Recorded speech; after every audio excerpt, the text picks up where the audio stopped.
Hello students, देखो metallurgy के अंदर हमने 4 प्रोसेसेस की बात की थी। मैं एक बार फिर रिवाइज करवा देता हूँ समराइज करने के लिए। पल्वराइजेशन, दैट मीन्स ओर को छोटे छोटे पार्टिकल में कन्वर्ट करना, that is crushing and grinding is called pulverisation. Ball mills में परफॉर्म कराते हैं। पढ़ लिया हमने, पढ़ना उसमें कुछ खास पढ़ना भी नहीं था बट पढ़ लिया। सेकेंड स्टेप है कंसंट्रेशन ऑफ द ओर। उसके हम कई मेथड पढ़े और खास के 2 मेथड बहुत इंपॉर्टेंट हैं लास्ट वाले, froth flotation process for sulphide ore और दूसरा मेथड है used leaching process, particularly used for native metals, noble metals like gold, platinum, silver and for purification of bauxite। इसके बाद तीसरा स्टेप जो है, जो पढ़ना है, अब पहले 2 स्टेप पढ़ चुके हैं, तीसरा स्टेप है extraction of the metal from the concentrated ore. इस तीसरे स्टेप के भी 2 पार्ट हैं। Ore need not be oxide always, तो अगर ऑक्साइड नहीं है तो फर्स्ट कन्वर्जन इनटू ऑक्साइड और दूसरा reduction of the metal oxide into metal. अब यहाँ भी ये पॉइंट आता है कि अगर ओर सल्फाइड है तो आप डायरेक्टली क्यों रिड्यूस नहीं कर सकते कार्बन से या किसी और रिड्यूसिंग एजेंट से, तो बताएंगे क्यों नहीं कर सकते। अभी आएगा रीजन कि carbon disulphide is highly unstable compound, जबकि carbon dioxide is a stable compound. सब कुछ कोई रिडॉक्स रिएक्शन है या किसी पर्टिकुलर रिएक्शन कितना फॉरवर्ड में जाएगी, उसकी यील्ड कितनी होगी, it all depends on the Gibbs free energy delta G. तो गाइस बहुत सारी बातें होती हैं इसमें। बात करेंगे third step extraction of the metal from the concentrated ore. Concentrated ore तो मिल चुका, पढ़ चुके हम लास्ट लेक्चर में, बट कंसंट्रेटेड ओर से कैसे मेटल ऑब्टेन करें। हालांकि चौथा स्टेप भी आएगा कि मेटल को और प्योरीफाई कैसे करें for the required end use. तो थर्ड स्टेप है extraction of the metal from the concentrated ore. उसके भी 2 पार्ट हैं, कन्वर्जन इनटू ऑक्साइड यदि वो ऑक्साइड नहीं है। कभी कभी ऑक्साइड भी होता है तो भी हम कुछ ना कुछ प्रोसेस करते हैं ताकि उसमें से कई तरह के मॉइस्चर, कचरा और इम्प्योरिटीज रिमूव आउट हो जाएं और फिर ऑक्साइड बन जाएगा। Then we will reduce it with the suitable reducing agent. तो उसके भी 2 पार्ट थे। कौन से? तीसरे स्टेप के। तीसरा स्टेप कौन सा था? Extraction of the metal from the concentrated ore. पहला स्टेप क्या था उसका? पहला पार्ट क्या था? कन्वर्जन इनटू ऑक्साइड और दूसरा पार्ट क्या था? एक्सट्रैक्शन या reduction of the metal oxide with the suitable reducing agent. चलिए आगे फिर बात करते हैं। मैं हर लेक्चर में थोड़ा सा दूसरा रिवाइज करवा देता हूं ताकि आप रिफ्रेश हो जाएं कि हमने क्या पढ़ा था। It is kind of recapitulation of the earlier things we studied. Now coming to extraction of the crude metal from the concentrated ore. Third step, extraction of crude metal from concentrated ore। ठीक है, अब इसके भी 2 part हैं। Conversion of oxide ore, conversion of ore, conversion into oxide, conversion of ore into oxide, और second part है reduction of oxide.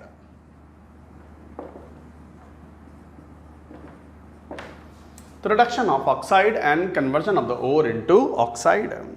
तो क्या, चलिए पहले बात करेंगे conversion of ore into oxide. तो हेडिंग लिखो conversion of ore into oxide. ये कन्वर्जन हम 2 तरीके से करते हैं, by the process called calcination और roasting. Calcination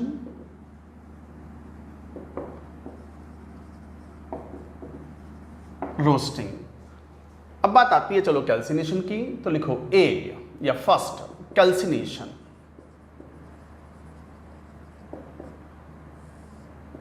what is the definition of calcination? Calcination का मतलब mainly it is used for carbonate ores. तो कार्बोनेट ओर्स के लिए और हाइड्रेटेड ऑक्साइड्स के लिए it is used, mainly used for carbonate and hydrated oxide ores.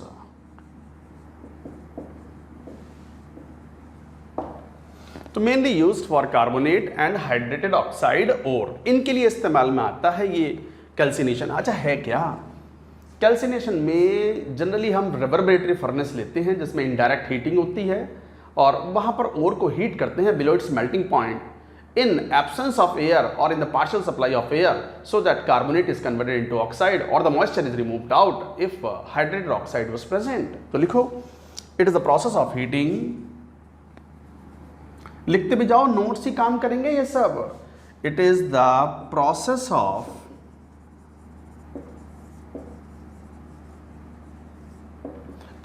of heating the concentrated ore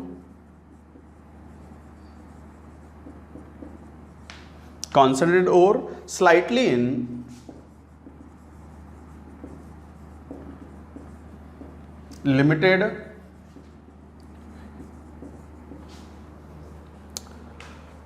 strongly, slightly नहीं strongly लिखो, strongly. So it is the process of heating the concentrated ore strongly in limited supply of air or in absence of air.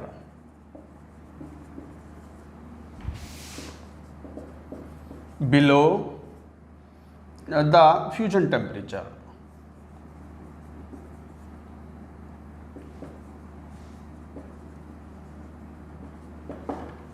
So it is the process of heating the concentrated ore strongly in limited supply of air or in absence of air below the fusion temperature. ये कहलाता है calcination. Heat कर रहे हैं, melt नहीं होने दे रहे. Before the melting point fusion temperature मतलब, और मेल्टिंग पॉइंट.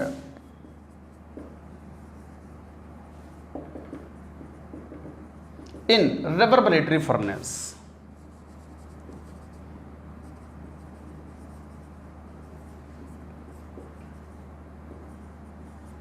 तो रेवर्बरेटरी फर्नेस में इसको हीट करते हैं. क्या होती है फर्नेस, थोड़ा सा आइडिया देंगे हम जब ब्लास्ट फर्नेस की बात करेंगे in the metallurgy of iron. तो we shall talk a little about the reverberatory furnace. Blast furnace में टेम्परेचर बहुत ज़्यादा होता है, वहाँ मेनली स्मेल्टिंग प्रोसेस परफॉर्म कराते हैं. Smelting means getting the metal by the reduction of the metal oxide. अगला वाला स्टेप ये वाला, ये स्मेल्टिंग कराते हैं. इस प्रोसेस को स्मेल्टिंग बोलते हैं. और रोस्टिंग एंड कैल्सिनेशन के लिए उतना हाई टेम्परेचर नहीं चाहिए, तो we use reverberatory furnace where the ore is heated indirectly, not directly.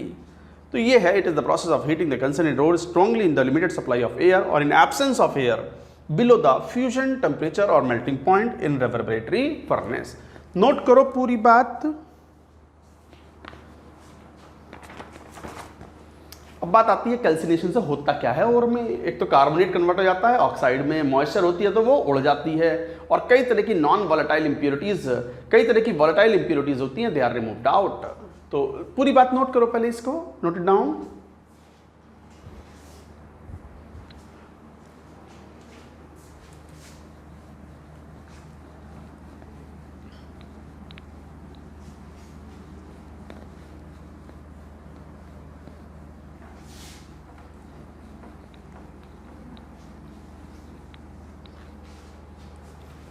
By this process क्या करते हो, first the moisture CO2 and volatile impurities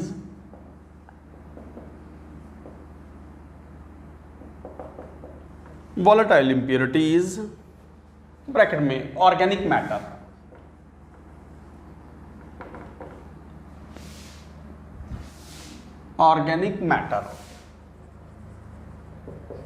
the moisture, CO2 and volatile impurities like organic matter are etc.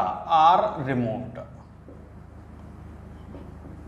ये remove हो जाते हैं. Carbonate converts into oxide ओर.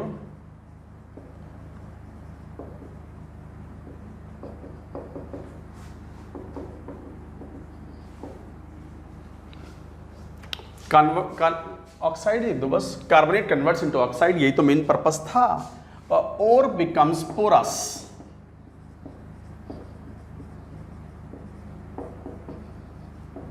और porous हो जाता है, पोर्स आ जाते हैं, small holes because of degassing, and surface area increases.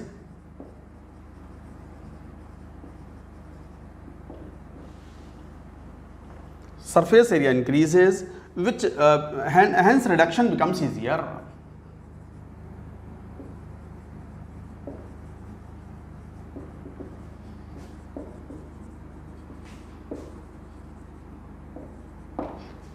क्या मतलब है इसका मैं बताता हूँ। ये मार्कर थोड़ा सा, एक मिनट, हाँ सुनो क्या बात कर रहे हैं।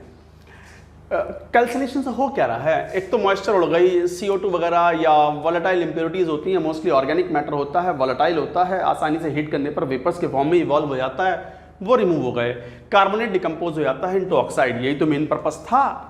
और पोरस हो जाता है, पोर्स हो जाते हैं, पोर्स मतलब छोटे छोटे छेद हो जाते हैं, फाइन पोर्स हो जाते हैं, पोर्स डेवलप हो जाते हैं, गैसेज रिमूव होती हैं उस कारण से। इसके कारण से सरफेस एरिया बढ़ जाता है, और सरफेस एरिया बढ़ जाता है, सरफेस एरिया बढ़ेगा तो रिएजेंट का अटैक आसानी से होगा और process becomes faster, reduction becomes easier. All these points are important, note करो ये बात। जैसे एग्जाम्पल की बात करें कैल्सिनेशन में, जैसे FeCO3 है, सिडराइट बोलते हैं इसको, ये नाम भी बड़े इंपॉर्टेंट हैं। जेई मेन और एडवांस दोनों में क्वेश्चन आ जाते हैं इसके ऊपर, और के ऊपर। This decomposes to FeO plus CO2। और जैसे MgCO3 मैग्नीसाइड हीट करते हैं तो इट converts to MgO magnesium oxide and CO2 gas is evolved out. ZnCO3 heat करते हैं तो zinc oxide plus CO2 like that, this is called calamine. Name important है। Even hydrated oxide becomes anhydrous, जैसे Al2O3 dot 2H2O, इसको heat करें तो it becomes Al2O3 plus H2O is evolved out, Fe2O3 dot XH2O, Fe2O3 plus H2O is evolved out, तो moisture is removed out, so this is the purpose. Guys, ये था calcination. Calcination is mainly used for oxide ores, hydrated oxide ores and carbonate ores. इसी में दूसरा था कौन, roasting. Roasting में और कैल्सिनेशन में बस इतना अंतर है, कैल्सिनेशन रोस्टिंग दोनों ही रिवर्बरेटरी फर्नेस में परफॉर्म कराए जाते हैं, but the only difference is that roasting के अंदर we give the free supply of oxygen और एयर, जिससे sulphide converts to oxide. Mainly sulphide के यूज होता है रोस्टिंग। तो लिखो सेकंड रोस्टिंग, पहले पूरी बात नोट करो, नोट इट डाउन।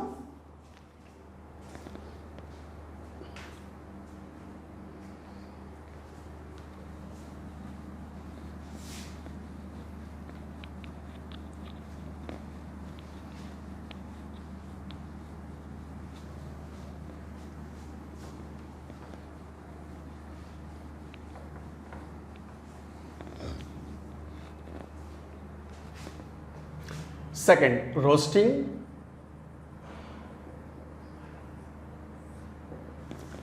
रोस्टिंग भी वही प्रोसेस है, mainly used for mainly sulphide ores, used for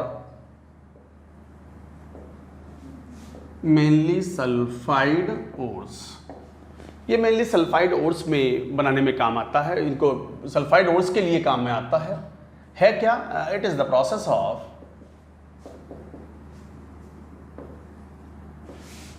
heating sulfide ore in reverberatory furnace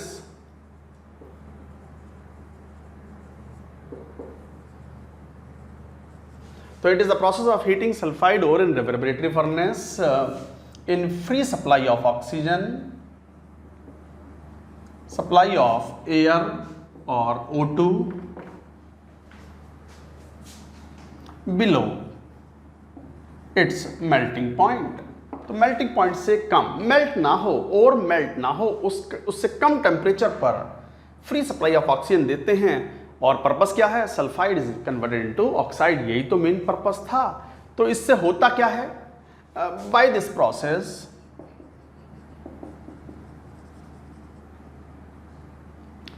first हो क्या रहा है इस प्रोसेस से, द फ्री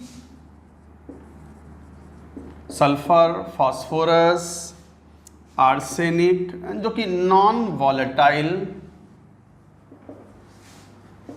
impurities हैं, are removed as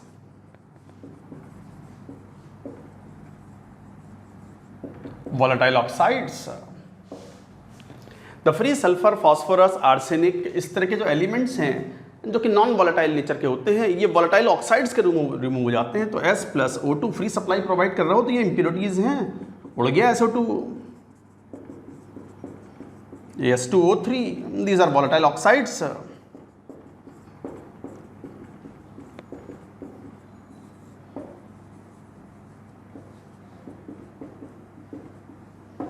तो रोस्टिंग में कई तरह की इंप्योरिटीज इस तरीके से वॉलेटाइल ऑक्साइड्स के रूप में रिमूव हो जाती है और sulphide ore becomes oxide. This is the main, लिखो second, sulphide ore become converts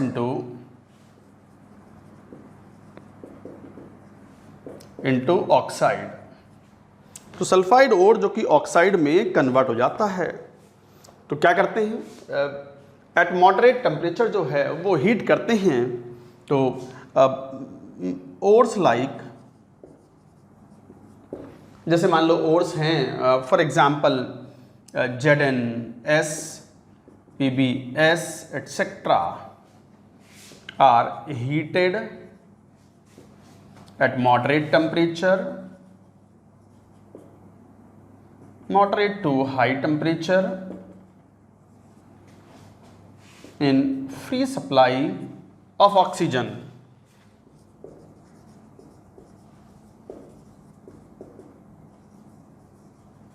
और एयर।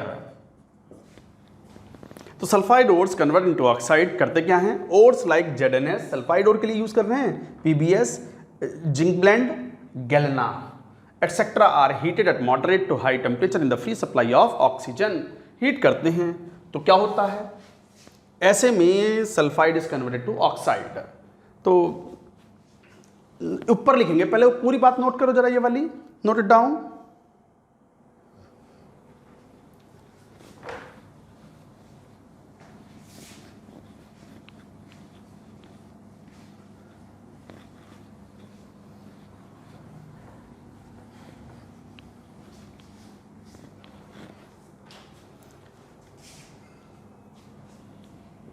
सल्फाइड ओर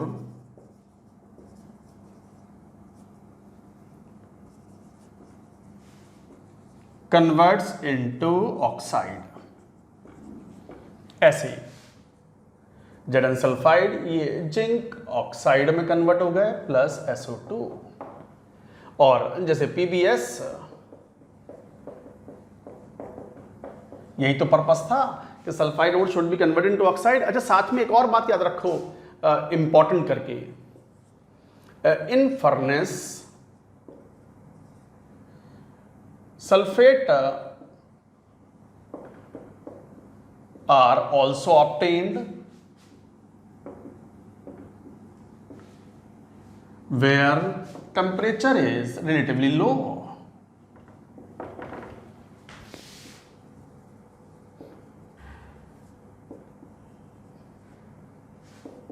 लेस देन 500 डिग्री सेल्सियस। तो फर्नेस में हर जगह टेम्परेचर यूनिफॉर्म नहीं होता, जहां टेम्परेचर रिलेटिवली हाई होते हैं वहां पर तो ऑक्साइड बन जाते हैं, बट कहीं टेम्परेचर किसी पोर्शन में अगर 500 डिग्री सेल्सियस से कम है तो फिर सल्फेट भी बन जाते हैं, लाइक दिस।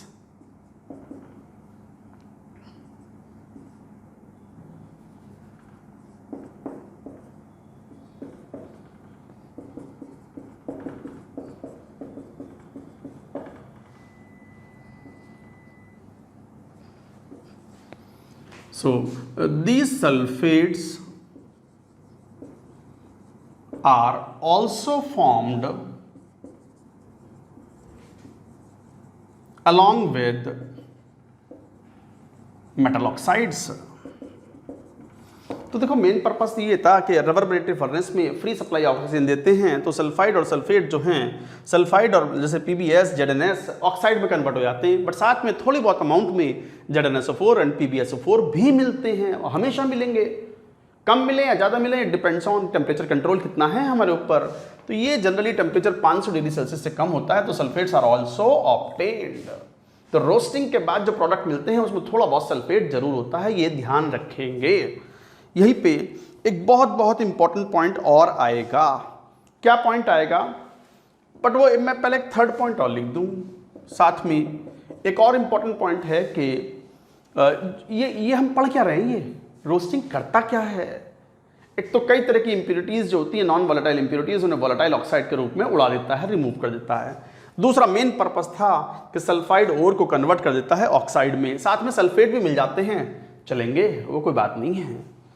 एक और पॉइंट था क्या कि कोई अगर मान लो lower oxide converts into the higher oxide, lower oxide converts into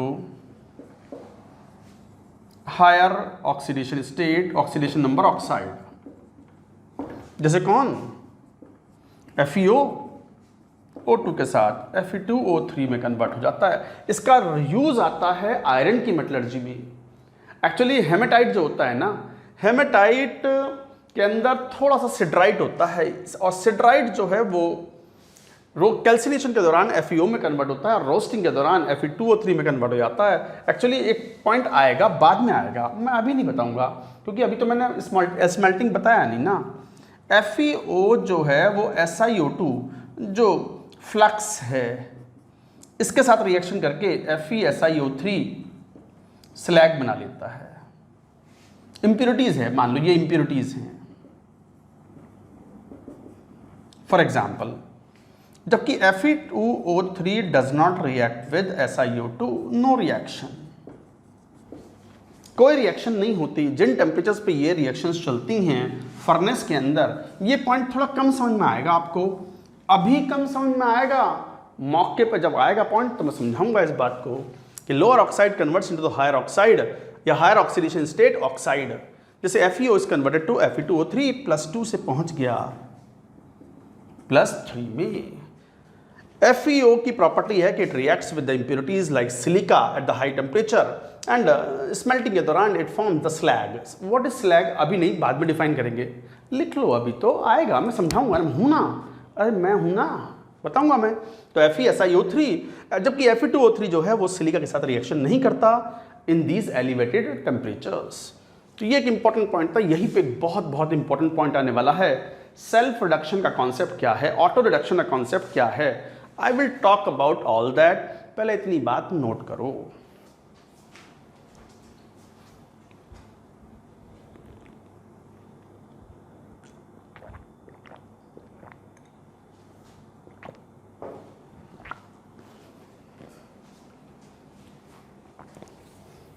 ये मैं हटा दूं, रोस्टिंग के दौरान ही कुछ मेटल सल्फाइड यहीं पे मेटल में कन्वर्ट हो जाते हैं, पर रोस्टिंग को थोड़ा सा मॉडिफाई करना पड़ता है। The process is called self reduction. क्या है self reduction, we shall talk about, यहीं पे बात कर लेते हैं।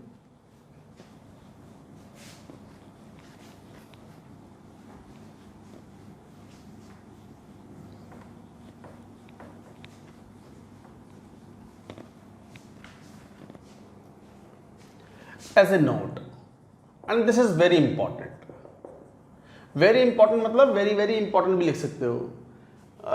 क्या पॉइंट क्या है, पॉइंट देखो ये है कि रोस्टिंग के दौरान सल्फाइड जो है कन्वर्ट्स इनटू ऑक्साइड, फिर बाद में ऑक्साइड का रिडक्शन करा लेंगे through the suitable reducing agent. But खासकर 3 मेटल के सल्फाइड्स, खासकर 3 मेटल के sulphides, PbS lead sulphide, HgS cinnabar mercury का sulphide and copper pyrite CuFeS2 copper के सल्फाइड, इन सल्फाइड से केसेस में रोस्टिंग के दौरान ही थोड़ा इधर उधर कर दो, मॉडिफिकेशन कर दो रोस्टिंग प्रोसेस को, वहीं पे ही मेटल मिल जाएगी। अरे अल्टीमेटली पर्पस तो मेटल ऑब्टेन करना था ना भाई। अभी तो हम क्या कह रहे हैं, अभी तो ये कह रहे हैं कि जैसे जिंक सल्फाइड है, जिंक सल्फाइड को कंसंट्रेट कर लिया, फ्लोटेशन प्रोसेस है, ठीक है, आ गया concentrated zinc sulphide. Zinc sulphide का हमसे मेटल ऑब्टेन करनी है उससे, तो हमें 2 पार्ट में डिवाइड किया था। पहले तो जिंक सल्फाइड को रोस्टिंग से किस में कन्वर्ट कर लो, ऑक्साइड में, फिर ऑक्साइड को स्मेल्ट करा लो, रिडक्शन करा दो through the suitable reducing agent. Carbon is a suitable reducing agent for zinc sulphide. तो जिंक सल्फाइड के रिडक्शन के लिए कार्बन इस्तेमाल करते हैं। तो 2 स्टेप प्रोसेस हो गया to get the metal from the metal sulphide. फिर सुनो, जिंक सल्फाइड कंसंट्रेट हो गया फ्लोटेशन प्रोसेस से, फ्रोथ फ्लोटेशन के बाद जिंक सल्फाइड आ गया। अब हमें 2 स्टेप का प्रोसेस परफॉर्म कराना होगा to get the zinc metal. एक तो जिंक सल्फाइड को पहले जिंक ऑक्साइड में कन्वर्ट करो, क्या करेंगे, रोस्टिंग करेंगे। कर दी रोस्टिंग, क्या मिल गया, जिंक ऑक्साइड मिल गया। वो तो रिवर्बरेटरी फर्नेस में मिला है, रिवर्बरेटरी फर्नेस से हमें जिंक ऑक्साइड मिल गया थ्रू रोस्टिंग। उसके बाद उस जिंक ऑक्साइड को लेके जाएंगे स्मेल्टिंग कराने के लिए दूसरी फर्नेस में। वहाँ एक एक्सटर्नल रिड्यूसिंग एजेंट यूज करेंगे। Carbon is a suitable reducing agent for that. Carbon सस्ता भी होता है, बढ़िया रिड्यूसिंग एजेंट है। वहाँ से हमें जिंक मिलता है, जस्ता भी से बोलते हैं, जिंक स्पेल्टर। जिंक स्पेल्टर और जस्ता इज ऑब्टेन्ड। जस्ता तो हिंदी में बोलते हैं, बात करेंगे फिर आएगा वो सब भी। जिंक की मेटलर्जी है डिटेल में आपकी, पढ़ना है आपको। 2 स्टेप का प्रोसेस हुआ, जिंक सल्फाइड से मेटल को ऑब्टेन करना, conversion into metal oxide and then reduction of the metal oxide into metal. ठीक, सुनो अब 3 मेटल के सल्फाइड ऐसे होते हैं कि रोस्टिंग के दौरान ही थोड़ा सा मॉडिफिकेशन कर दो प्रोसेस में, उसे बोलते हैं सेल्फ रिडक्शन और ऑटो रिडक्शन। वहीं पे मेटल मिल जाती है, आपको अलग से कोई एक्सटर्नल रिड्यूसिंग एजेंट इस्तेमाल करना नहीं पड़ता। तो लिखो पर्टिकुलरली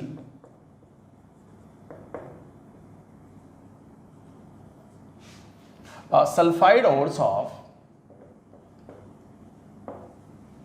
मरकरी, लेड, कॉपर। जैसे example HGS, cinnabar, PBS, galena and copper pyrite CuFeS2। इन केसेस में कॉपर पायराइड्स। तो particularly sulphide ores of mercury, lead और ये less active metals. Less active metals जैसे ये वही मरकरी, लेड, कॉपर, इनके ओर्स को particularly sulfide ores of this can be converted into metal during roasting itself with a modified process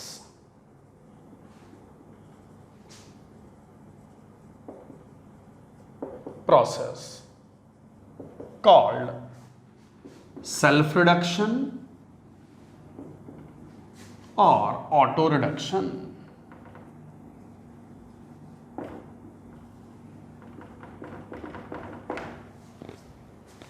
self reduction और auto reduction मतलब कोई external reducing agent is not needed. यही roasting के दौरान ये metal sulphides metal में ही convert हो जाते हैं।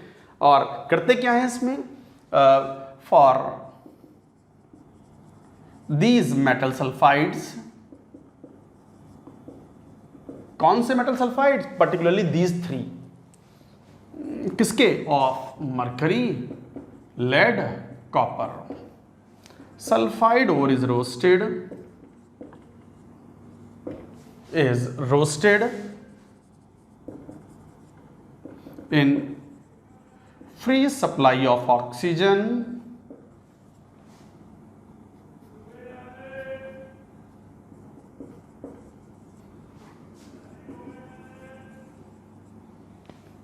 at moderate temperature,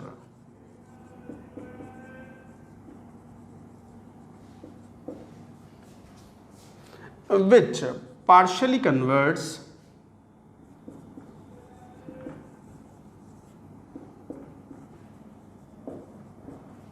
sulfide ore into oxide and sulfate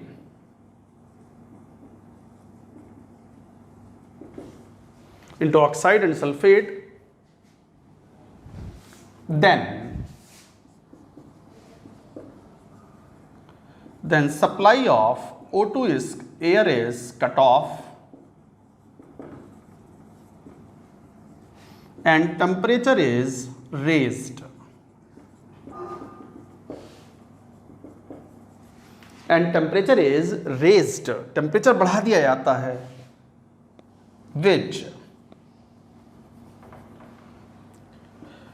which causes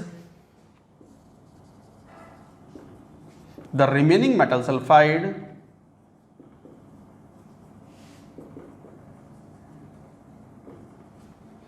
to reduce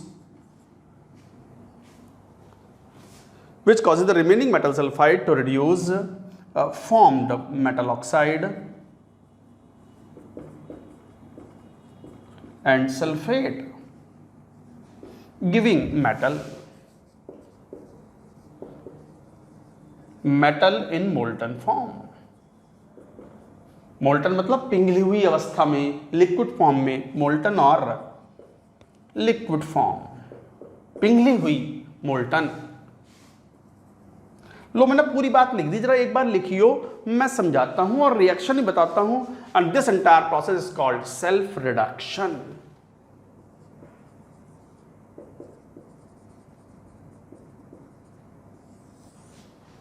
note करो पूरी बात, मैं जरा इंक भर लूं इसमें।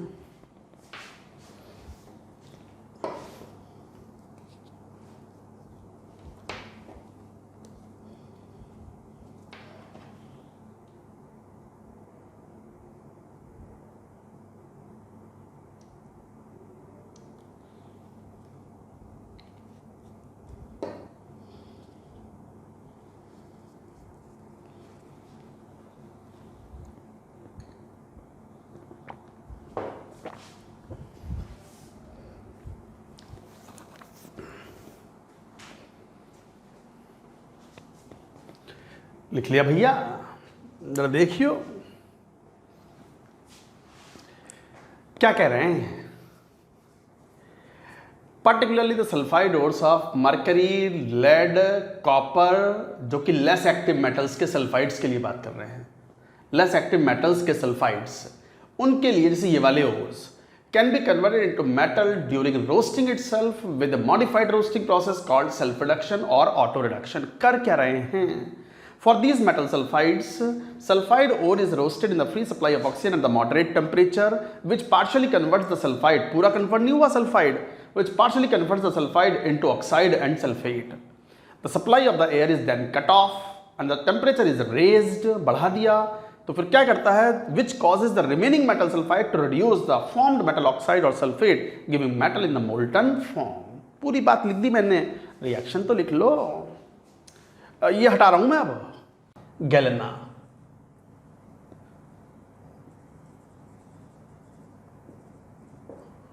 आपने रोस्टिंग कराई, partially it is converted into PbO plus SO2 is evolved out, but then temperature जो PbS है बचा हुआ रिमेनिंग, और ये जो PbO बना है इसको रिड्यूस कर देगा, बिकॉज सल्फर -2 में है, act as a reducing agent, so this is a reducing agent. कौन? Sulphide ion is a reducing agent, so this gives the Pb liquid plus SO2 is evolved out. Sulphide ion acts as reducing agent, वो reduce करता है, मिल गई metal, and साथ में ये process भी चल रहा है। PbS जहां टेम्परेचर थोड़ा कम होगा ना, तो वहाँ ऑक्साइड की जगह सल्फेट भी बन जाएगा, एंड दिस PbS, बचा हुआ PbSO4 को रिड्यूसिंग एजेंट की तरह सल्फाइड वर्क करेगा, and this will convert to the Pb lead plus SO2 gas is evolved out, मिल गई लेड मेटल। ये है एंटायर प्रोसेस। और जैसे HgS है, similarly O2, HgO, HgSO4 plus SO2 will evolve out, बचा हुआ HgS ताजा बना हुआ HgO या HgSO4 के साथ रिएक्शन करके liquid mercury will be obtained and SO2 gas will be evolved out. This entire process is called roasting, called self reduction. Why self reduction? बाहर से कोई एक्सटर्नल रिड्यूसिंग एजेंट की आवश्यकता सेल्फ रिडक्शन में नहीं पड़ती। No external reducing agent is needed.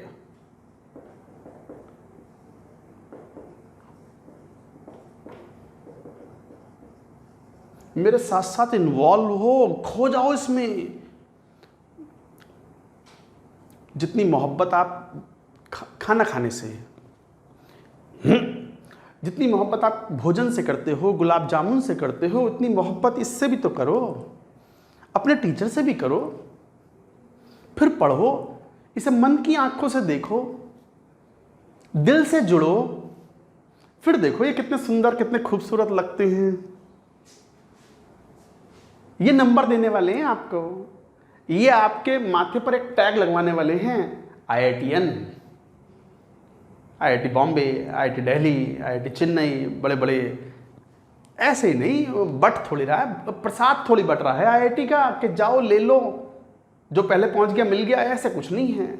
मेहनत करके, पसीना बहा करके तब जाकर के वो प्रसाद मिलता है। भक्ति करोगे तो फिर मिलेगा आपको उसका फल। ये भक्ति तो है जो आप कर रहे हो, जेई की तैयारी कर रहे हो। अब इसमें सब चीज़ों का त्याग करना पड़ता है, स्पोर्ट्स का त्याग करना पड़ता है। हो सकता है आप में से कोई स्टूडेंट ऐसा हो जिसको फुटबॉल बहुत पसंद हो, क्रिकेट पसंद हो। आजकल तो वैसे कोविड की सिचुएशन के कारण कोई खेल वेल ज़्यादा रहा नहीं होगा, घर पेरेंट्स भेजते ही नहीं है बच्चों को बाहर। बट फिर भी चलो आउटडोर गेम छोड़ो, आजकल तो वो पबजी तो बैन हो गया। और कोई आ गए होंगे, मैं तो खैर खेलता नहीं है सब, मुझे टाइम ही नहीं मिलता। आप लोगों की सेवा में तत्पर हूँ। बाकी इंडोर गेम भी आप जैसे खेलते हो, चाहे वो लूडो ही खेल लो, चाहे वो कैरम खेल लो, चाहे कुछ भी आप खेलते हो, वो सब भी आपको टाइम नहीं मिलता। त्याग किया हुआ है आपने। दोस्तों से मिलना जुलना, फ़ोन पे बात करना, वो भी कम से कम रखना पड़ता है आपको। कर भी रहे होंगे आप, ये भी त्याग ही है। नींद का जिंदगी में सबसे बड़ा त्याग नींद का होता है। कई सारे बच्चे जो हैं वो रात को 12-1 बजे तक पढ़ते हैं, फिर सुबह 6 बजे फिर उठ जाते हैं। सोना तो किसको अच्छा नहीं लगता, सबको अच्छा लगता है भाई। नींद तो नींद ही है। नींद का त्याग जिंदगी में सबसे बड़ा त्याग है, मुझे ऐसा लगता है। शायद आप में से कुछ जरूर एग्री करोगे। एग्री करो तो वो जो है ना टेलीग्राम वाले या व्हाट्सएप पर ऐसे कर देना यूं, या मुझे पर्सनल भेज देना यूं, यस सर मैंने नींद का त्याग किया हुआ है। इस त्याग का फल मिलेगा पुत्र, इस त्याग का फल मिलेगा आपको। आपको ईश्वर इस त्याग का फल देंगे, मिलेगा फायदा आपको। तो कुल मिलाकर के ये जो चीज़ें हैं ये बहुत बहुत इंपॉर्टेंट चल रहा है। सेल्फ रिडक्शन पे तो जेई को बड़ा खास पसंद है। एडवांस ने भी एक मैच द कॉलम पूछा है, जिसमें एक क्वेश्चन पूछा हुआ है उन्होंने कि कौन सी मेटल्स को हम सेल्फ रिडक्शन द्वारा ऑब्टेन कर सकते हैं। रोस्टिंग के दौरान ही, अलग से हमें स्मेल्टिंग कराने की जरूरत नहीं है। हालांकि स्मेल्टिंग टर्म मैंने अभी डिफाइन नहीं किया, आएगा, करेंगे बात। तो गाइज ये था, no external reducing agent is needed in self reduction, इसलिए बोल रहे हैं self reduction.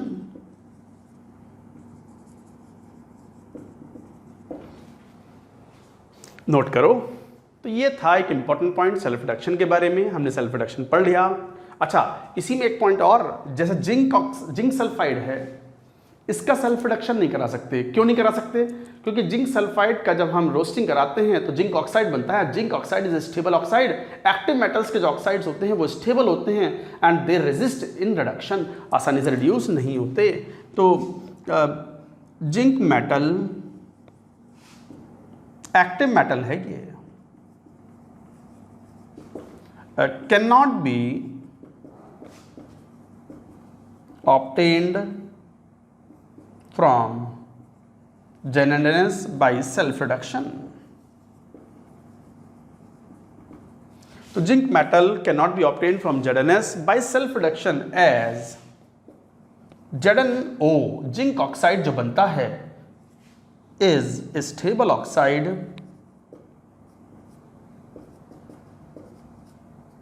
And not easily reduced. आसानी से ये रिड्यूस ना होता, इट इज नॉट रिड्यूस्ड। तो ये एक इंपॉर्टेंट पॉइंट था, ये याद रखेंगे, अक्सर क्वेश्चंस में पूछा जाता है। नोट करो, ये था रोस्टिंग प्रोसेस।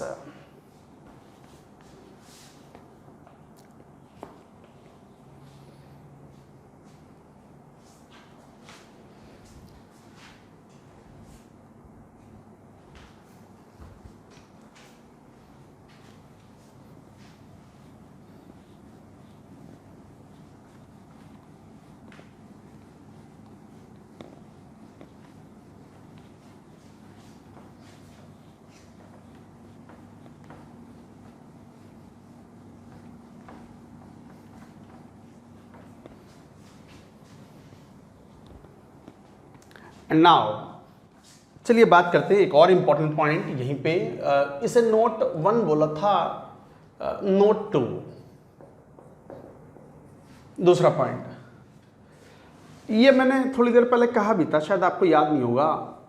हम थर्ड प्रोसेस में कौन सा, extraction of the metal from the concentrated ore, roasting करवा रहे हैं तो सल्फाइड ओर को हम पहले ऑक्साइड में कन्वर्ट करते हैं, ऑक्साइड का फिर रिडक्शन कराते हैं with the suitable reducing agent. हाँ, कुछ केसेस में सेल्फ रिडक्शन हो जाता है, वो अभी पढ़ा जस्ट नाउ। सर ये करते क्यों हैं? सल्फाइड को डायरेक्टली क्यों ना रिड्यूस करवा देते? आप क्यों काम बढ़वा रहे हो? आप तो मेटल सल्फाइड को डायरेक्टली कार्बन से रिड्यूस करवा दो। क्यों सल्फाइड को ऑक्साइड में पहले कन्वर्ट कर रहे हो रोस्टिंग कैल्सिनेशन द्वारा या रोस्टिंग द्वारा, और फिर बाद में ऑक्साइड को दूसरे किसी फर्नेस में हाई टेम्परेचर पर कार्बन से रिड्यूस करवाओगे? सल्फाइड को रिड्यूस करवा दो। तो why sulphides are not reduced, why they are converted into oxide, we shall talk about. तो लिखेंगे इस बात को, sulphide ores are first converted into oxide and then oxides are reduced to give metal। भाई ये बात कह रहे why, ये एक बड़ा सवाल है why। Sulphide ores are first converted into oxide and then oxides are reduced to give metal, why? क्यों? आंसर, इसका आंसर अगर देना हो, सल्फाइड का reduction is thermodynamically not favoured. तो reduction of sulphide is thermodynamically not favoured.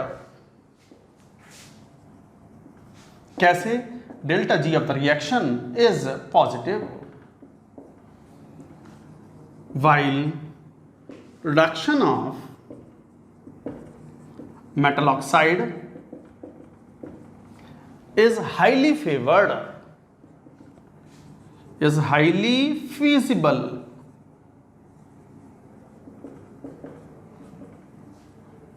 thermodynamically। The reduction of the sulfide is thermodynamically not favored, delta Gr is positive, while reduction of the metal oxide is highly feasible। क्यों feasible? क्योंकि delta G R is negative thermodynamically. वो कैसे? जब मैं data बता देता हूँ, आपको डेटा याद करने की जरूरत नहीं है, आपको तो बस ये याद करने की जरूरत है कि लॉजिक जो बता रहे हैं। जैसे एग्जाम्पल दो, मेटल ऑक्साइड है, कार्बन से रिड्यूसिंग एजेंट है, ये मेटल ऑक्साइड को रिड्यूस कर दे और बना दे M+CO2। डेल्टा जी इस रिएक्शन का नेगेटिव है, it is negatively highly negative. और आप तो जानते हो, अगर किसी रिएक्शन का डेल्टा जी आर अगर नेगेटिव है तो उस रिएक्शन का इक्विलिब्रियम कांस्टेंट रिलेटिवली हाई होता है and reaction is shifted in the forward direction. So metal oxide is easily reduced by carbon, it is thermodynamically favoured to move in the forward direction. Sulphide में ना होता है ऐसा।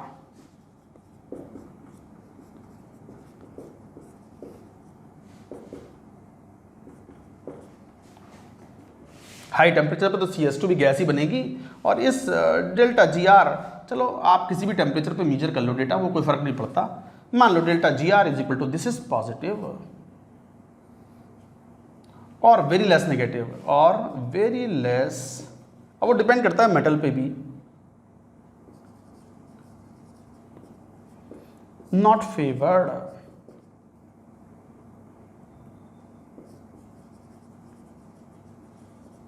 not favored। तो delta G R is positive और very less negative and this is not favoured. In fact ये data और सुन लो, delta G of formation of कौन CO2 is negative and this is how much, मैं data बता देता हूँ, -394, जबकि delta G of formation of CS2 carbon disulphide is +67 watt kilo joule per mole. ये इंडिकेट करता है कि CO2 is highly stable thermodynamically while CS2 is not। Thermodynamic stability of carbon dioxide is very high, जबकि carbon disulphide is very low thermodynamic stability, and because of that यहाँ carbon disulphide बनता है, unstable compound बन रहा है, तो reaction is not spontaneous, तो ये रिएक्शन मूव ही नहीं करती because delta G R is positive और वेरी लेस नेगेटिव, ये रिएक्शन बहुत ज़्यादा फेवर्ड नहीं है। यही कारण है कि metal sulphides are first converted into oxide and then they are reduced with a suitable reducing agent. Note करो, इंपॉर्टेंट।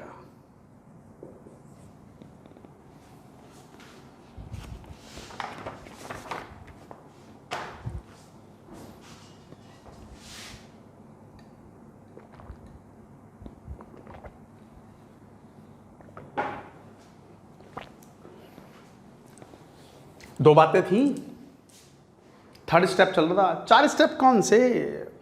पल्वराइजेशन हो गया, कंसंट्रेशन ऑफ द ओर, कचरा पट्टी सारी साफ कर दी हमने ओर से, जो अर्दली इम्प्योरिटीज मैट्रिक्स था, गैंग जो था वो सब रिमूव कर दिया हमने, कचरा पट्टी सब साफ कर दी और साफ सुथरा होकर आ गया हमारे पास। कितना भी साफ सुथरा हो जाए थोड़ी बहुत तो इम्प्योरिटीज रह जाती है, but major amount of the earthly impurities have been removed out. Third step, concentrated ore तो मिल गया, हमें चाहिए मेटल, तो एक्सट्रैक्शन ऑफ द मेटल और crude metal from the concentrated ore वो 2 स्टेप में किया था, conversion into oxide through roasting और कैल्सिनेशन, और दूसरा reduction of the metal oxide to metal. Conversion of ore into oxide तो हमने पढ़ लिया थ्रू रोस्टिंग एंड कैल्सिनेशन, उसमें सेल्फ रिडक्शन वाला कॉन्सेप्ट भी आ गया। अब बात करते हैं रिडक्शन ऑफ मेटल ऑक्साइड की, सेकेंड वाला पार्ट। तो मेटल ऑक्साइड का रिडक्शन कैसे करें, what could be the choices of our reducing agent, यहीं पर पढ़ेंगे हम इलिंघम डायग्राम। नोट करो, लिखो इस बात को।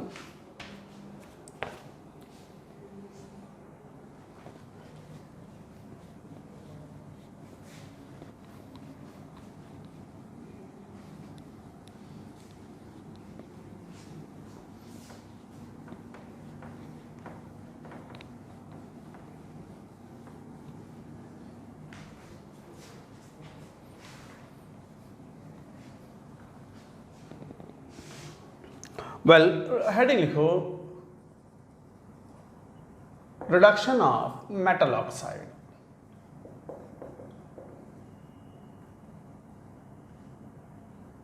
मेटल ऑक्साइड का रिडक्शन। अच्छा, एक तो रिडक्शन सेल्फ रिडक्शन है, सेल्फ रिडक्शन तो हमने पढ़ लिया बस। तो first self reduction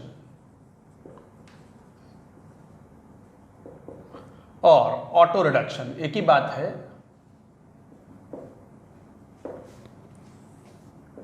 self reduction और ऑटो रिडक्शन में रोस्टिंग के दौरान ही निपटा दिया और को, और वही मेटल मिल गई। यूज्ड फॉर, अभी पढ़ के चुके हैं, used for sulphide ores of,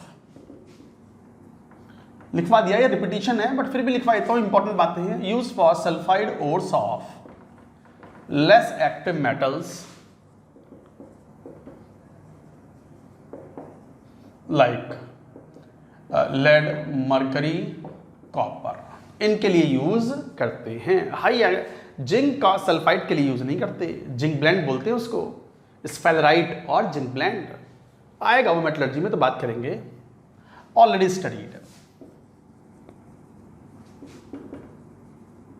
अरे अभी पढ़ के चुके हैं ना थोड़ी देर पहले, बता दिया कि किस तरीके से we get metal molten form of these metal sulfides through self reduction, already studied. Second is reduction by carbon, ये important है, कार्बन रिडक्शन। कार्बन बहुत ही बढ़िया रिड्यूसिंग एजेंट है, क्यों? सस्ता है, सस्ता, मद्दा, टिकाऊ, first class.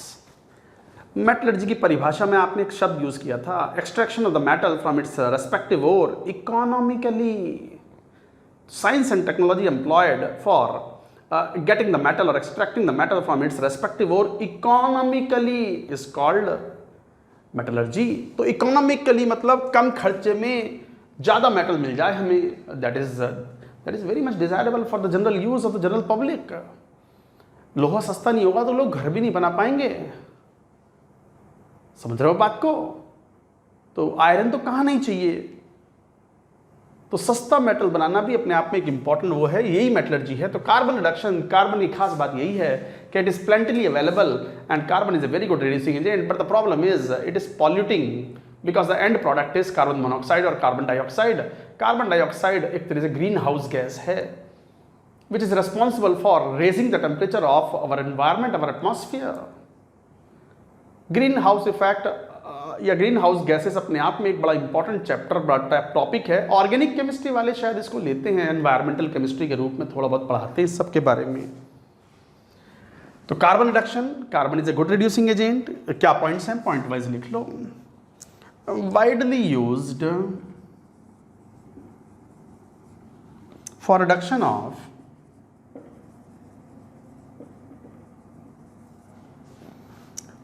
oxides of zinc, iron, tin, lead, which are obtained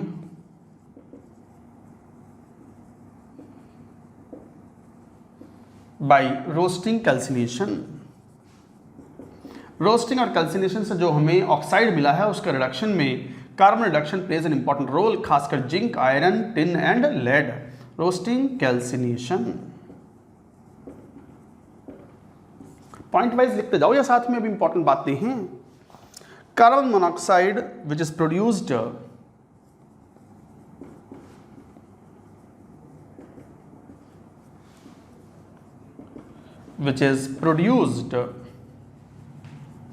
by incomplete combustion of carbon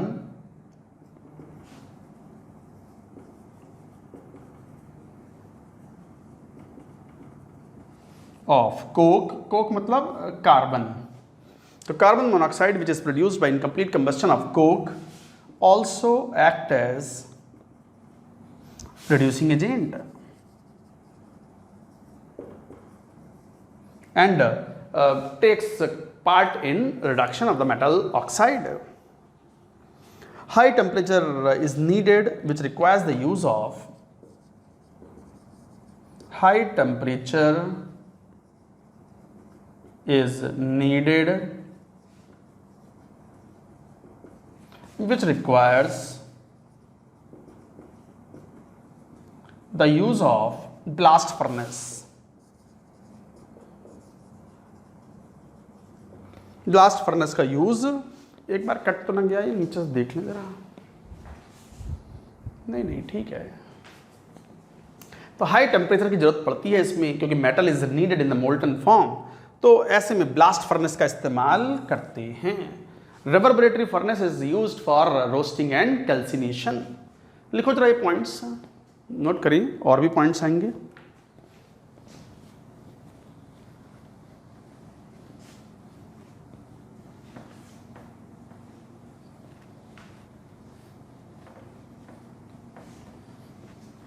जैसे एग्जाम्पल लेके बात करें, जैसे मान लो PbO है, कार्बन रिडक्शन कराओगे तो Pb liquid plus CO2 is evolved out.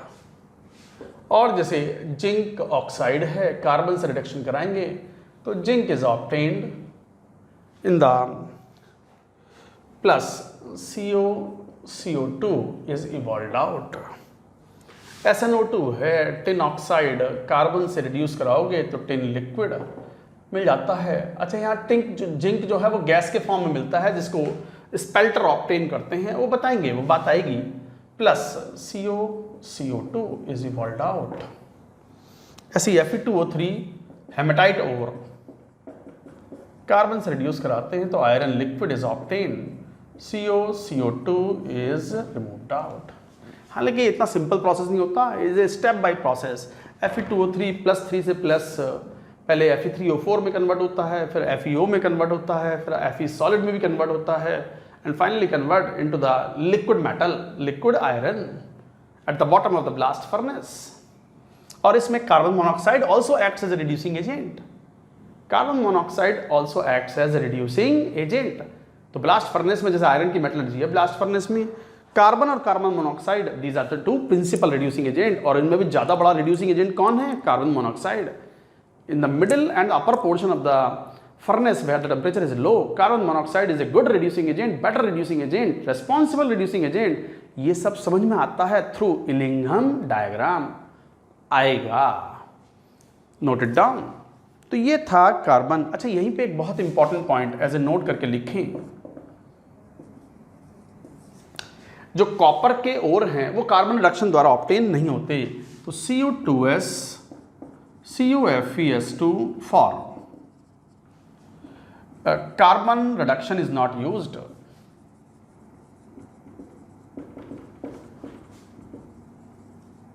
In such sulfide ores, self reduction is used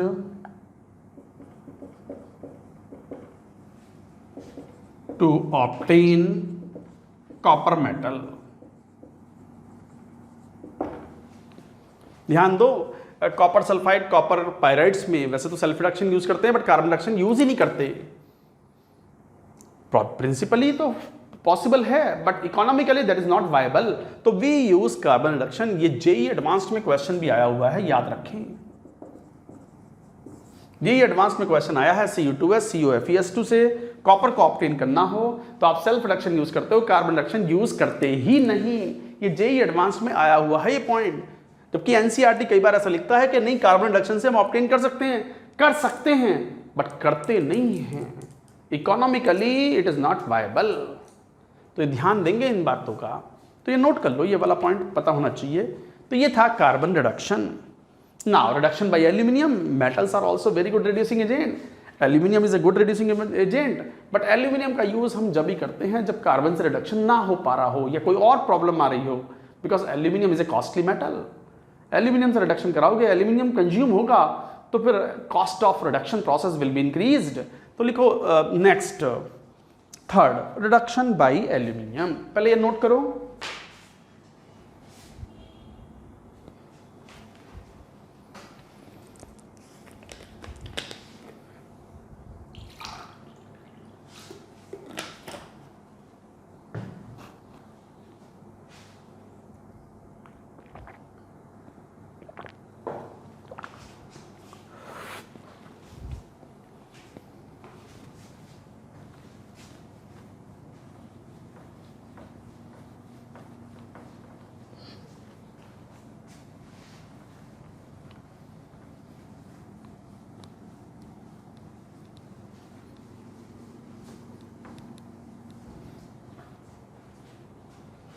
third,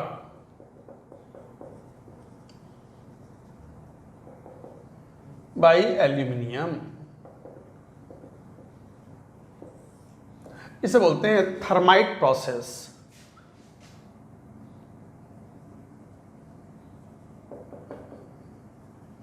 जैसे थर्माइट वेल्डिंग होती है ना, थर्माइट वेल्डिंग यूज करते हैं, जो ट्रेन होती है ना वो उसकी जो रेल्स होती हैं, रेल रोड्स को ज्वाइन करना हो, वेल्डिंग कराना हो, ज्वाइन करना हो उनको, तो स्ट्रेंथ के साथ ज्वाइन करने के लिए we use aluminium as a reducing agent. तो इसे बोलते हैं उसे बोलते हैं thermite welding, and this process called thermite process. इसे कई बार थर्माइट प्रोसेस के साथ गोल्ड शिम्ड थर्मिट प्रोसेस बोलते हैं। और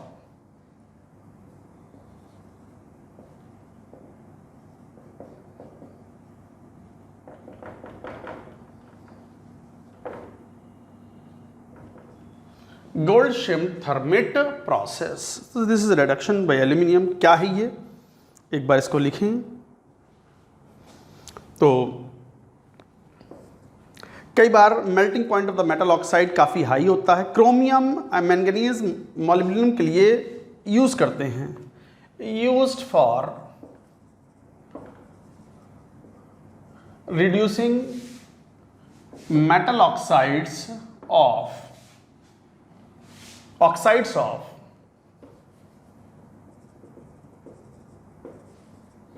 क्रोमियम, मैंगनीज, मॉलिब्डेनम, इन सब के लिए इस्तेमाल कर सकते हैं।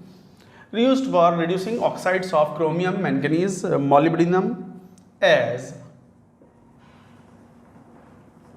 melting point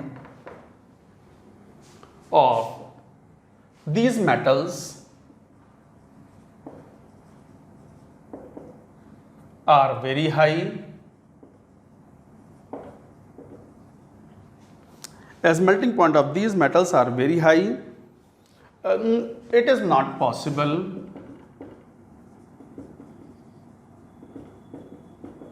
to reduce in blast furnace.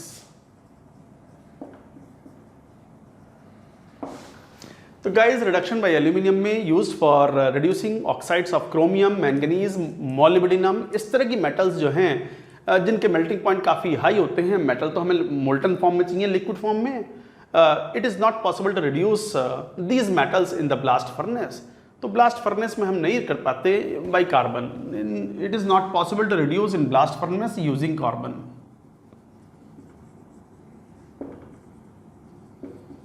तो ब्लास्ट फर्नेस कार्बन से यूज नहीं करते। Moreover also carbon reduction is also not use for these metal because they form carbides. Carbon reduction is not used for these metals as they form metal carbides at very high temperature.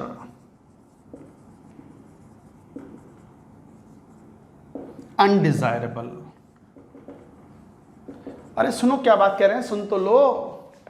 हम ये कह रहे हैं कि chromium, manganese, molybdenum जैसी metal oxides को reduce करने, एक तो ये मेटल मेल्टिंग पॉइंट बहुत हाई है तो हाई टेम्परेचर इस्तेमाल होगा तो ब्लास्ट फर्नेस कई बार फेल हो जाती है।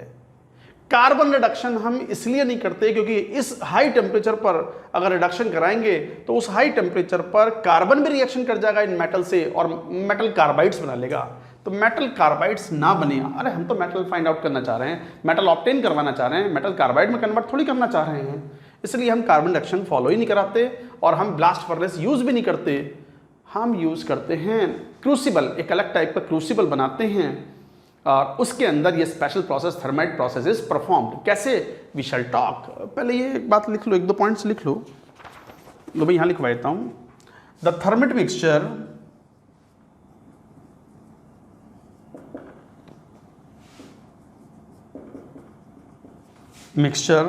मान लो फॉर एग्जाम्पल Cr2O3 है, क्रोमियम का oxide plus aluminium is placed in fire clay crucible.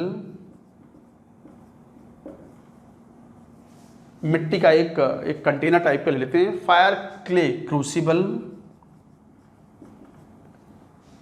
An ignition mixture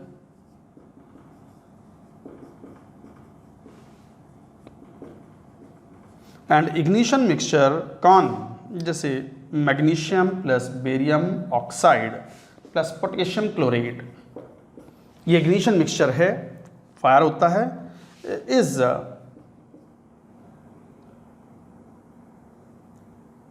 is ignited by magnesium ribbon.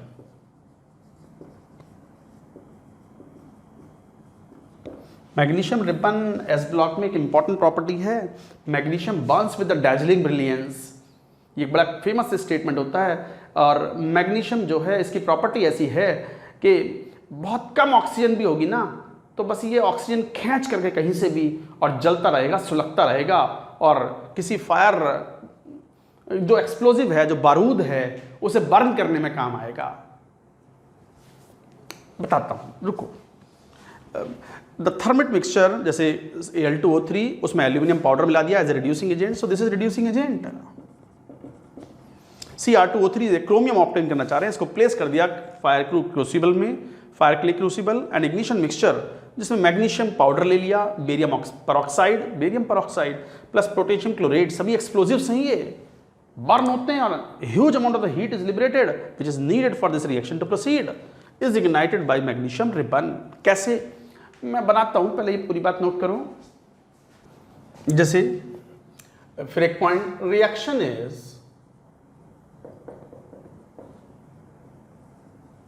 Highly exothermic and keeps reduced metal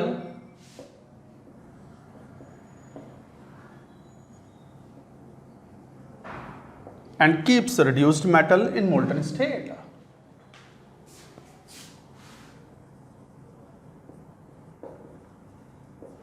तो reaction is highly acceptable molten state इस type से। Diagram ऐसे कोई बहुत important नहीं होते, बनाने के लिए नहीं आते, कॉन्सेप्चुअली क्वेश्चन पूछे जाते हैं।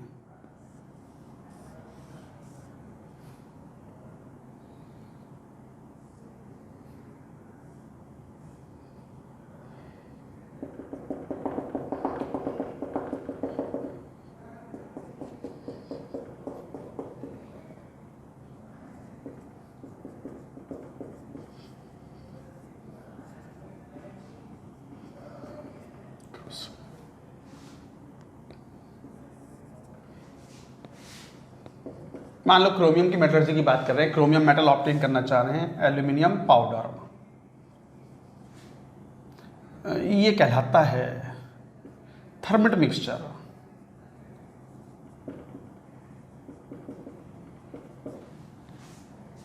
इसके बाद इसमें थोड़ा सा ऊपर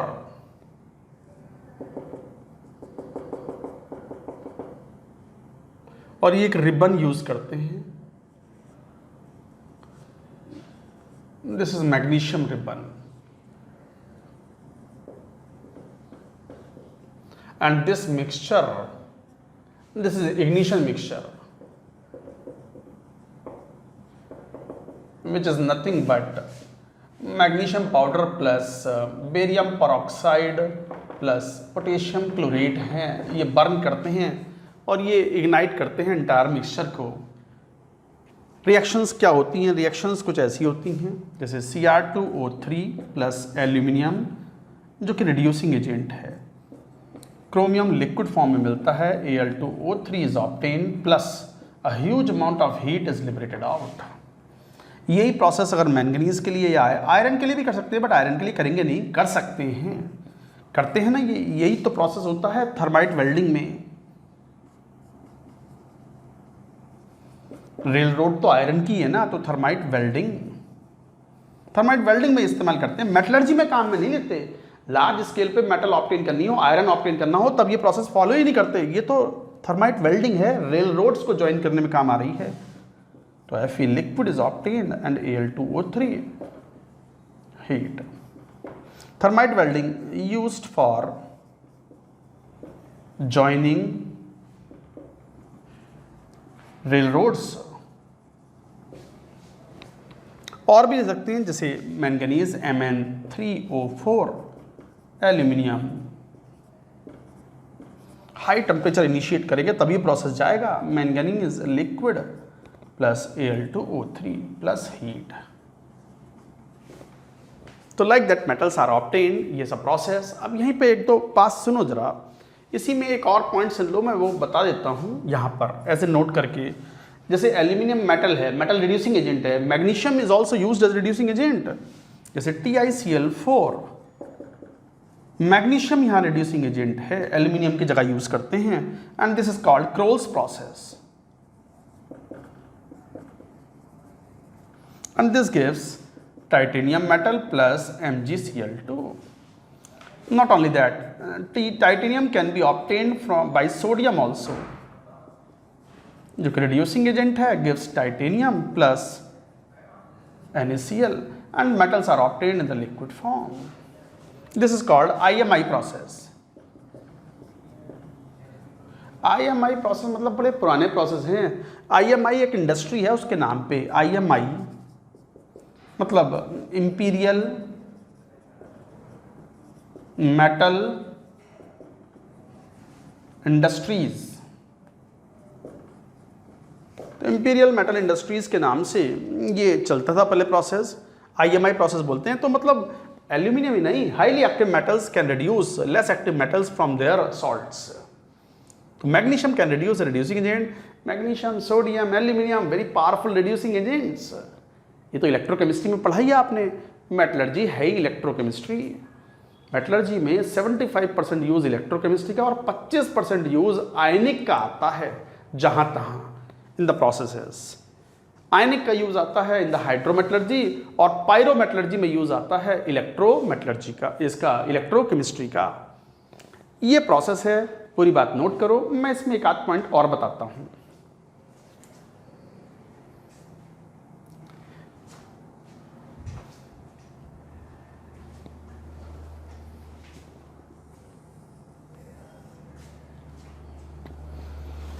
सुनो बात, क्या बात कह रहे हैं। एक फायर क्ले क्रूसिबल लेते हैं, इसमें सिलिका वगैरह आ जाता है, जैसे एक भट्टी सी बना दी आपने ताकि वो हाई टेम्परेचर को विदस्टैंड कर सके। ये यहाँ पे आपने थर्माइट मिक्सचर लिख लिया। मान लो क्रोमियम की मेटलर्जी है, क्रोमियम ऑब्टेन करना चाहते हैं, तो chromium oxide plus aluminium powder भर दिया। Aluminium powder is a reducing agent here. साथ में इग्निशन मिक्सचर भर दिया। शुरुआत में हीट, अब आप कह रहे हो कि सर Cr2O3 एल्यूमिनियम है, हाईली एक्सोथर्मिक है, बस मिला दो।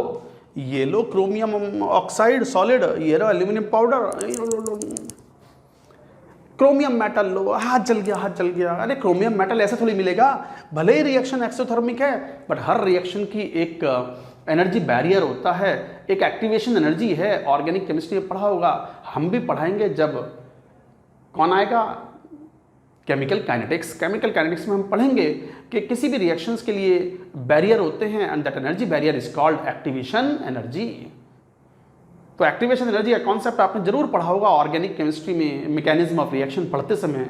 तो ये ऐसा थोड़ी है कि बस दोनों को मिलाया और रिएक्शन हो गई, नहीं। एक certain amount of the heat you have to give to cross that barrier.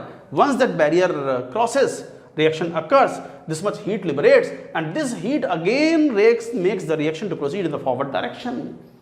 अब ऐसे तो कोयला है, कोयला कार्बन, कोयले के टुकड़े को हवा में रखो। अब यूं कहो कि हवा में सर ऑक्सीजन भी है, कोयला भी है, जल तो ना रहा, अपने आप तो ना जल रहा। ऑक्सीजन ऑक्सीडाइजर है, और कोयला जो है कार्बन वो रिड्यूसिंग एजेंट है, फ्यूल है, ईंधन है। तो वो फ्यूल ऑक्सीडाइजर से मिलकर के रिएक्शन तो ना हो पा रही। सर क्यों ना हो पा रही? No, they are not hypergolic fuels. Hypergolic, Golu नहीं, हाइपरगोलिक। हाइपरगोलिक फ्यूल्स वो होते हैं जो बस मिक्स करने पर तुरंत they catch fire, they burn, and no initiation is needed. अब जैसे एलपीजी है, बताओ एलपीजी जो घर पे यूज करते हैं, कुकिंग गैस, गैस सिलेंडर से जो घर पे आते हैं कुकिंग गैस इस्तेमाल करते हैं, वो हाइपरगोलिक है या नहीं है? नहीं है।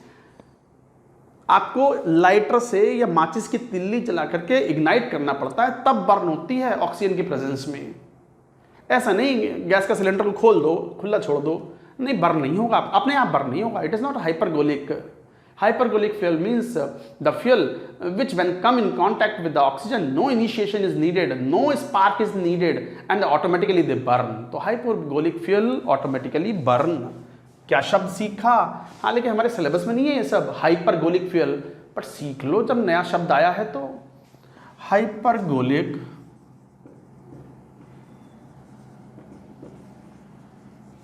Hypergolic fuel, fuel which burn automatically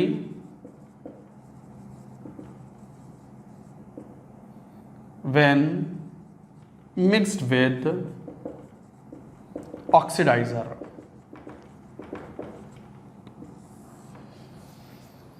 तो fuel that burns automatically when mixed with the oxidizer, that is hypergolic fuel. No, they are not hypergolic fuel. ऐसा नहीं मिक्स करा और रिएक्शन हो गई। आपको एक्टिवेशन एनर्जी क्रॉस करनी पड़ेगी, बैरियर क्रॉस करके रिएक्शन को प्रोसीड कराना पड़ेगा।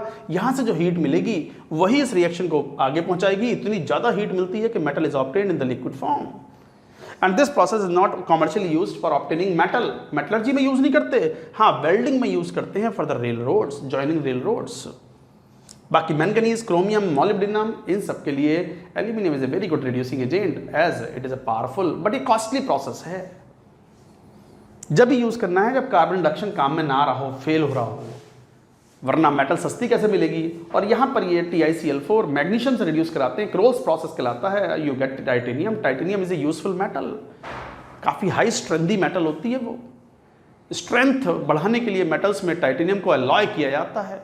रॉकेट्स में, मिसाइल्स की जो आउटर बॉडीज होती हैं वो हाई टेम्परेचर पर एक्सप्लोड ना हो बर्निंग के दौरान, इसलिए उसमें टाइटेनियम अलॉयज आर यूज्ड। तो ये थे पॉइंट्स। ऐसे इसमें आएगा इलेक्ट्रोलाइटिक रिडक्शन। चलिए आज बस यहीं स्टॉप करते हैं और बाकी की बात करेंगे in the next lecture. That's it for now.